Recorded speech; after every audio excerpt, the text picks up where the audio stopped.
Eu sou o professor Paulo Rangel Rios, da Universidade Federal Fluminense, Escola de Engenharia Industrial Metalúrgica de Volta Redonda.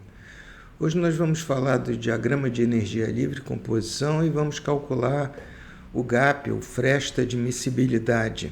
Eu já vou explicar o que é, usando a solução regular.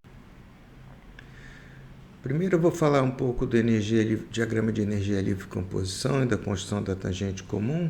Em seguida eu vou falar do diagrama paládio-rênio, solução regular, cálculo do gap de miscibilidade ou fresta de miscibilidade e cálculo computacional dos diagramas de equilíbrio, termocálculo. Esse é o diagrama de equilíbrio paládio-rênio, calculado pelo termocálculo, cortesia do professor André Costa Silva.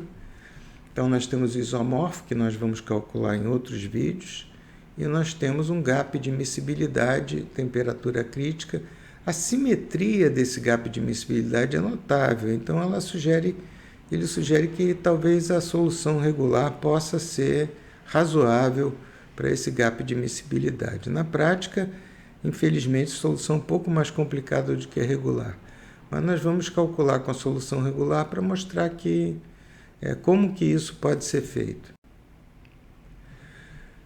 Aqui nós temos os parâmetros da solução regular, né? A entropia da solução regular é a solução ideal. A energia de excesso da solução regular é a entalpia da solução regular. E a energia de excesso, ou entalpia da solução regular, é ômega NaNb. E a temperatura crítica é ômega dividido por 2R. Dos cálculos, né, do termocálculo, o ômega deu 19.500, deu um bom ajuste. No meu caso, eu calculei a temperatura crítica, aqui, deu 172. Só que para esses cálculos que eu fiz aqui, eu fiz diferente. Eu vi que a temperatura do topo é 1188. Então, eu usei essa fórmula aqui para calcular o ômega. R é a constante dos gases, então calculei 755, que é um pouquinho diferente de 19.500, mas ainda está razoável.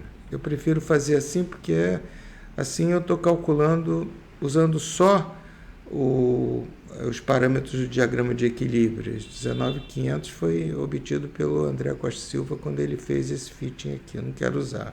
Quero usar só temperatura crítica, que é o ponto de máximo do gap. Naturalmente, aqui a gente tem a energia livre, só tem uma tangente, porque a gente está no topo, né?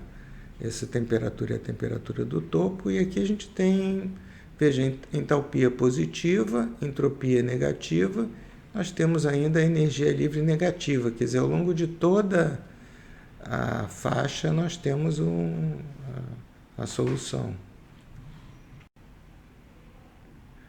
Vejam o que acontece quando a gente diminui a temperatura. A entalpia fica mais positiva ainda, com isso a energia livre diminui, e nós já vemos aqui, é difícil de ver desse gráfico, mas a gente vê desse gráfico muito melhor. Isso é uma questão de escala, né? Esse GM é o mesmo daqui, só que aqui está com uma escala muito maior. A gente vê logo que ele tem agora 2 pontos de mínima, tangente vertical, por causa da simetria da solução regular. Então, essa tangente nesses pontos aqui, a tangente comum, eu tenho as duas fases que se formam no gap de miscibilidade. Tá certo? As duas composições. E aqui é energia livre. Diminuindo ainda mais, 873 Kelvin, 600, a gente já vê que a energia livre já começa a querer, e nós ainda já temos o gap de miscibilidade, né? A região que está entre essa corcova aqui, ela vai se decompor em duas fases, essa e essa.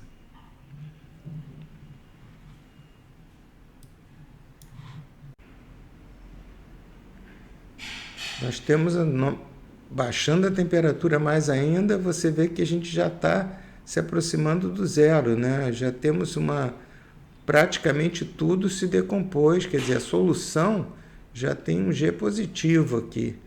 Não vai haver solução aqui, porque o G é positivo. Para haver solução, o G tem que ser negativo.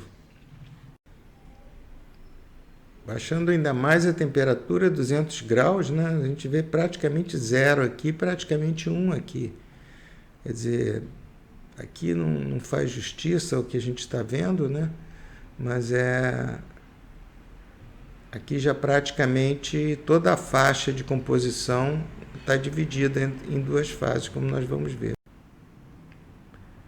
Se a gente pegar as duplas de pontos que nós calculamos dos diagramas energia livre e composição, a gente pode plotar os pontos do gap de miscibilidade. E aqui eu passei uma curva, ajustei uma curva suave, né? Juntando esses pontos aqui. Veja que é muito parecido o gap de miscibilidade com o que a gente vai ver. Aqui nesse caso nós podemos até comparar, vamos novamente o diagrama calculado pelo André. Veja, eu roubei um pouquinho no jogo aqui, não que eu tenha colocado de propósito os pontos mais perto, mas que eu não fui muito rigoroso na medida. Eu coloquei mais ou menos olhando, né? E a gente vê que ficou bastante perto. Eu fiz o André fez um outro gráfico maior para... Aqui a gente vê que tem uma ligeira assimetria, né? Aqui a gente vê que esses pontos da esquerda ficam um pouquinho fora do modelo, né? Do calculado pelo termocálculo, que seria essa linha aqui. Mas a gente fica até surpreso como é que uma solução regular, que é uma coisa relativamente simples, deu um resultado tão bom. Muito bem, a gente tem basicamente dois meios de calcular o diagrama de equilíbrio e agora com o isomorfo nós vamos ver esses dois meios, né? Igualdade de potenciais químicos, que foi o que a gente fez aqui com a tangente comum, e a restrição, que a quantidade total dos elementos é constante. Isso já estava embutido na nossa tangente comum. E a minimização de energia livre e restrição na quantidade total de elementos. Tá certo? Esse seria o método adotado pelo termocálculo. A gente deve falar o seguinte: eu vou fazer uma série de cálculos agora sobre isomorfo, fiz esse da gap de miscibilidade, mas o objetivo desses cálculos é mais didático, para que vocês vejam como as coisas são calculadas.